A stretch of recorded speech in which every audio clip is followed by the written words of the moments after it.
It's strange to be with all of you and to be able to see the parking lot. It's normally a sight I'd never see when I'm spending Shabbos or the holidays with you. And seeing this parking lot makes me think of a surreal moment that I experienced just a few weeks ago. We lent our parking lot to Ramah, Camp Ramah from the Berkshires, to do their drop-off.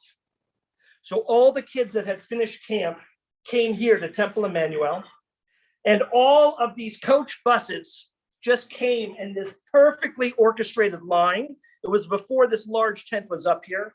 They all pulled in the driveway. They all circled around, and almost in unison, the drivers pressed a button and the doors opened. And all the parents were sitting here waiting excitedly and eagerly. And I was sitting right over here from my perch. I had no skin in the game. My kids, one of them's done with camp and the other one doesn't go to Camp Ramah. So I was just watching excitedly as this reunification was about to take place. And I noticed something really interesting. Some kids got off the bus wearing Nike. Some kids got off the bus wearing Under Armour. Some were slender and tall, and some were a little short and stocky.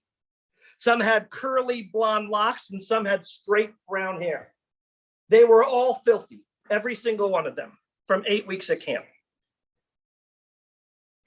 But what was interesting is, from my perspective, they all kind of looked the same.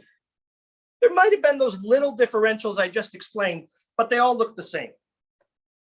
And then these kids would come off happy, bittersweet, because they're ending this amazing summer, but happy to see their parents.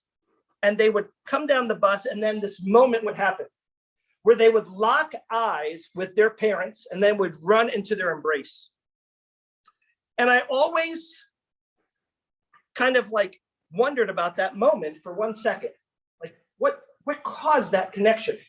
All these kids look kind of similar, but the kid that runs to the parent shares what? Common DNA. They share a sense of love and commitment and connectivity. But from any other perspective, all of these kids look great and wonderful. And we might say hi to Jimmy. We might say, how was your summer, Sarah?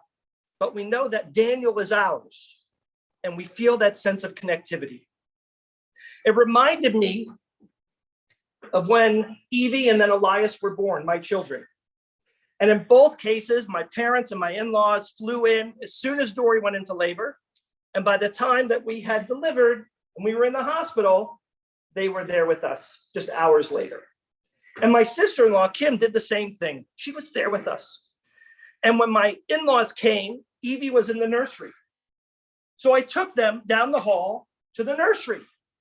And we looked through the window, and there were all of these little kids. They were all swaddled up. You could only have these beanies on their heads. You could only see their eyes and their face. They all looked exactly the same, like aliens or Martians. And we would say, how cute. And then we would say, oh, there, third row, 2 over. That's ours. And then as soon as I said that, my mother-in-law started to cry because she just became a grandma. Why did she cry at that one and not the other 8 or 10? She cried at that one because there's something about the connective tissue of that soul that doesn't only connect her through DNA, but connects her through love and family and adds a sense of meaning and richness. Of course, she loves every human being, and she oohed and awed over every single one of those babies. But that one that was hers, that meant something when she saw it. Just like those kids getting off the bus. Every single one of those kids was beautiful and special and had a great summer. But when yours gets off the bus, that's where the magic happens. The only other time, besides those 2 examples, where I feel this in the most impactful way, well, to be fair, it's 2 other times. One is when I'm at the airport. Because I can travel up and down the corridors of the airport and see all of the different gates and the interesting places that they're going. Oh, Belize, I've never been there. That looks great. Oh, Cancun, would love to go back scuba diving there. Australia, one of the best trips of my life. Boy, that would be fun. That one's going to Berlin. Rich city. What a great history. But when I get to the terminal or the gate that is flying to Israel, that's mine. That feels different. As someone who's been blessed to be in 48 states and 6 different continents, going to that place is that sense of magic and connection because of that DNA, because of what is shared. I share these stories of reflection on this Erev Rosh Hashanah because to me, I feel that when I come in this shul. For me, I have been blessed to be a part of this congregation for almost 20 years. 19 years is how many years I've been celebrating the high holidays here with Temple Emanu-El.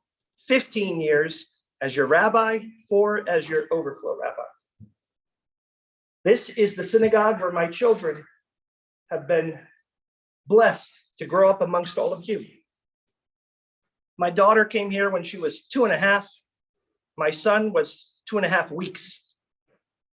And now, in a few days, he starts high school. And in a few more days, my daughter is making application to college. Sunrise, sunset. But it's in this place, it's within these walls that that level of sanctity and sacredness has happened for me. Because when I come in here, I think about the mile markers that so many of us have shared together. B'nai mitzvah, baby namings, brisses, mile markers of people who've been ill, who've stood in front of the ark and asked God for refuah, and people who have left this world and we have said goodbye to them from our very sanctuary. This is a place where that connection happens. And that is why we have worked indefatigably. That is why we have toiled tirelessly to not only ensure that we can be safe for the holidays, but that we can be safe here. Because that feeling I have isn't limited to me. Cantor Singer has had many more Yamim Noraim here than I. And now, not only is he recollecting his children who have grown up here, but please God, tomorrow, his granddaughter will watch him daven from the Amud on Rosh Hashanah. I see second and third and fourth generation people here tonight, and at other times during the holiday and Shabbatot, that feel that same sense of connectivity to our shul. Yeah, there are other shuls throughout Bergen County and throughout the world. There are other places you can stream in. There are other rabbis that might be more inspirational or people you'd want to sing along with. But this is ours. This is where our DNA connects us. And at a time where we were forced to be distant for longer than any of us ever dreamt of or wanted to or were prepared for, now more than ever, we need to be able to look into each other's eyes, even through a mask, to see our friends who are like our family, to see our community, and to usher in a new year where that magic from that connection happens. No different than at a nursery, in a delivery ward of a hospital, no different than kids that get off a bus and reunite with their parents. So too, this shul connects and brings all of us back to a sense of meaning in life. My bracha on this Rosh Hashanah for all of you, that this synagogue continues to be a source of honey in your life, that drips sweetness, a sense that renews us, that gives us hope, that gives us blessing, that gives us direction. And in doing so, may we always feel that connective tissue, that DNA, that spirit, and that bracha for a new year filled with health and with hope. Shana Tova, everyone. We're going to continue our service now with the Aleinu. Now, traditionally, if this were a Friday night service, we would make the Kiddush here And the reason we make the Kiddush in the synagogue comes from a history in the conservative movement where we made the Kiddush in synagogue for those who weren't going to go home for Shabbat meal so that they would be Yotze, they would fulfill their obligation of hearing Kiddush. But there are 2 times in our shul that we never do that. We don't make Kiddush. 2 times. One is on Rosh Hashanah Eve, and the other is on Pesach. Why? Because there shouldn't be anyone in our community that doesn't have a place to join, a place to be on Rosh Hashanah or on Pesach. On Pesach, we keep seats open at all of our tables and we say, Kol dichvin yete b'yechal. Everyone who's hungry, let them come and eat. But that ethic is not limited to Passover. It applies every day, and especially on Rosh Hashanah. So if any of you don't have a place to go, there's plenty of room at my table and at other tables. And for that reason, we will save our Kiddush to recite around all of our tables and to make sure we always have space for the stranger and for the hungry who are amongst us.